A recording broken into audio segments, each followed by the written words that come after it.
Hello and welcome to online अडाफा study one से bed for learning. दोस्तों स्वागत है आप सभी का ऑनलाइन अडाफा स्टडी यूट्यूब चैनल पर। इस वीडियो में हम बात कर रहे हैं कई बड़ी और लेटेस्ट अपडेट के बारे में जो कि संबंधित है उत्तर प्रदेश शिक्षा सेवा चयन आयोग के माध्यम से नई नोटिस जारी की गई है।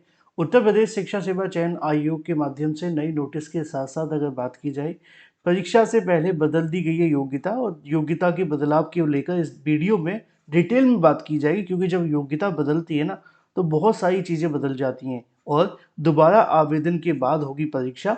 साथ ही हम बात करेंगे बीएड छात्रों के लिए एक बड़ी अपडेट है। साथ ही बात करने वाले हैं पूरे मामले को लेकर टीजीटी पीजीटी एग्जाम डेट को लेकर भी। चैनल को सब्सक्राइब करके बेल आइकन को दबा लें, वीडियो को लाइक कर दें जिससे कि आपको रियल ऑथेंटिक जानकारी ऑनलाइन अडाफा स्टडी यूट्यूब चैनल के माध्यम से मिलती रहे। चलिए सीधे शुरुआत करते हैं मुद्दे को लेकर। दोस्तों आपने देखा होगा कि जब आप किसी भर्ती में आवेदन करते हैं ना, तो अगर आपसे आवेदन में कोई गलती हो जाए, है ना, अगर आपसे किसी चीज़ में गलती हो जाए, आपने की होगी किसी न किसी भर्ती में, चाहे वो यूपी टेट हो, नेटर जाओ या कोई भी, तो आप जब गलती करते हैं ना तो आपको उसका खामियाजा भुगतना पड़ता है कि या तो आप सीधे भर्ती से बाहर हो जाते हैं या आपके लिए कोई ऐसा रास्ता ही नहीं होता कि आपकी गलती माफ़ कर दी जाए। लेकिन जब ये गलती आयोग कर देते हैं या कुछ हो जाता है तो इनके लिए एक ही चीज़ होती है, वो शुद्धि पत्र जारी कर देते हैं। और इनका जो शुद्धि पत्र होता है ना, वो इतना कामयाब होता है कि इनके किए गए सभी कार्यों को माफ़ कर देता है। ऐसा मैं नहीं कह रहा हूँ, ऐसा कहना है आयोग का, क्योंकि आयोग ने अपनी भर्ती को लेकर अपना जो शुद्धि पत्र है वो जारी किया है।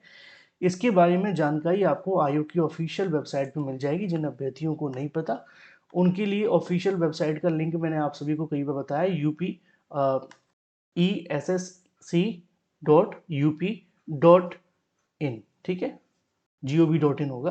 अगर मैंने गलत बता दिया है तो ये याद आपको रखना होगा। गूगल में सर्च करेंगे, उसके बाद में आपके सामने जो अगली विंडो है वो ओपन हो जाएगी। चलिए हम सीधे ऑफिशियल नोटिफिकेशन की तरफ चलते हैं जो कि जारी हुआ है। और इसमें जो बीएड करने वाले अभ्यर्थी हैं उनके लिए थोड़ी राहत की खबर है। उनको यहाँ दोबारा से आवेदन करना होगा, फिर उसके बाद जो चीज़ें बदलेंगी। यहाँ पे आप सभी को देखने के लिए मिलेगा शुद्धि पत्र, जैसा कि मैंने अभी स्टार्टिंग में बताया कि जब कोई गलती हो जाती है तो आयोग तो अपने शुद्धि पत्र जारी कर देते हैं, लेकिन फिर उसके बाद जो चीज़ें बदल जाती हैं। लिखा हुआ है एदर द्वारा सूचित किया जाता है कि आयोग के द्वारा विज्ञापन संख्या ये के अंतर्गत विज्ञापित जो सहायक आचार्य बीएड का माननीय न्यायालय के अंदर आदेश के अनुपालन में दिनांक 23/5/2025 को संशोधित विज्ञापन प्रकाशित किया गया था। अभी 23/5/2025 को विज्ञापन आया था। विज्ञापन के प्रकाशन के उपरांत आहता के संबंध में कपिता अभ्यर्थियों द्वारा कार्यालय में अपना प्रत्यावेदन प्रेषित किया गया था और प्राप्त प्रत्यावेदन में सम्यक विचारों उपरांत आयोग के द्वारा विज्ञापन संख्या 51 सहायक आचार्य और बीएड की जो शैक्षिक आहता है वो निम्नवत संशोधित किया जाता है। इसको एक बार फिर से संशोधित कर दिया गया है। जो नई योग्यता होगी वो आप सभी के लिए, इसमें जो अभ्यर्थी आवेदन करेंगे वो आप यहाँ पे देख लें। अब आप अगर इसके लिए आवेदन करना चाहते हैं सहायक आचार्य के लिए बीएड के क्रम में, तो यहाँ पे आपको जानकारी देखने के लिए मिलेगी विज्ञान, गणित, वाणिज्य, सामाजिक विज्ञान, मानविकी में न्यूनतम 55% अंकों के साथ में आपके पास में स्नातक होना चाहिए। यानी कि अगर आपने एमए एमएससी कर रखा है तो आपका एमए एमएससी में कितने परसेंट होना चाहिए? 55%, ठीक है, तभी आप इसके लिए आवेदन कर पाएंगे। ये पहली योग्यता है। अब मान लो पहली योग्यता तो ये पूरे तरीके से क्लियर है कि अगर आपने पोस्ट ग्रेजुएशन कर रखा है यानी कि आपने स्नातक कर रखा है तो आपके पास में 55% होना चाहिए। 55% है तो आप इसमें आवेदन कर लेंगे। अगर नहीं है तो ये तो पहली योग्यता हो गई। अगर ये नहीं है तो ऐसे क्रम में आपके पास क्या होगा, न्यूनतम 55% अंकों के साथ में जो आपको बीएड की एमएड की उपाधि भी होनी चाहिए, ठीक है। तो ये जो आप सभी का यहाँ पे लिखा हुआ है ना, ये भी इसके प्लस में है। प्लस में यानी कि एवं लिखा हुआ है, यानी कि दो योग्यताएं हैं।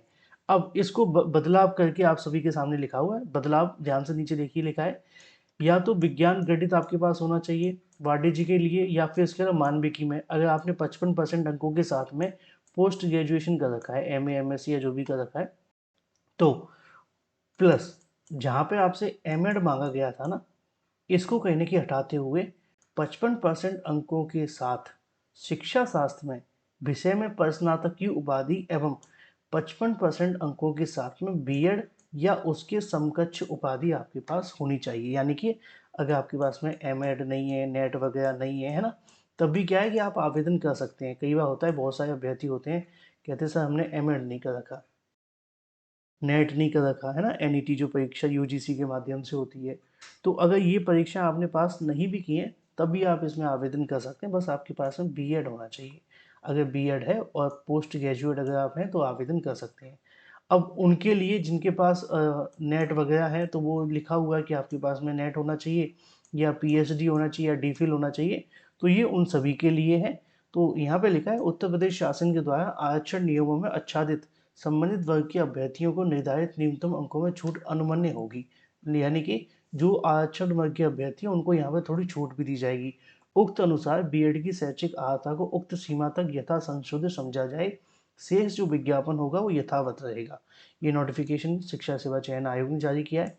अब जिनको ये नोटिफिकेशन देखना होता है वो ऑफिशियल वेबसाइट पे यहाँ पे upessc.up.gov.in पे आकर के यहाँ पे आपको मिल जाएगा। ये पहले नंबर पे आपको विज्ञापन ये वाला देखने के लिए मिल जाता है। फिलहाल ये बात हो जाती है आप सभी के लिए जो भी अभ्यर्थी हैं आयोग असिस्टेंट प्रोफेसर के लिए आवेदन करना चाहते हैं कर सकते हैं। बात कर लेते हैं यूपी टीजीटी पीजीटी के बारे में, क्योंकि बहुत सारे अभ्यर्थी लगातार इसके बारे में परेशान है और कहीं ना कहीं चीज़ें निकल कर आ रही हैं। क्योंकि कल आपने देखा था कि इसको लेकर चीज़ें ये थी कि टीजीटी की जो परीक्षा वो स्थगित हो सकती है ना, और बताया भी गया था स्थगित हो गई है।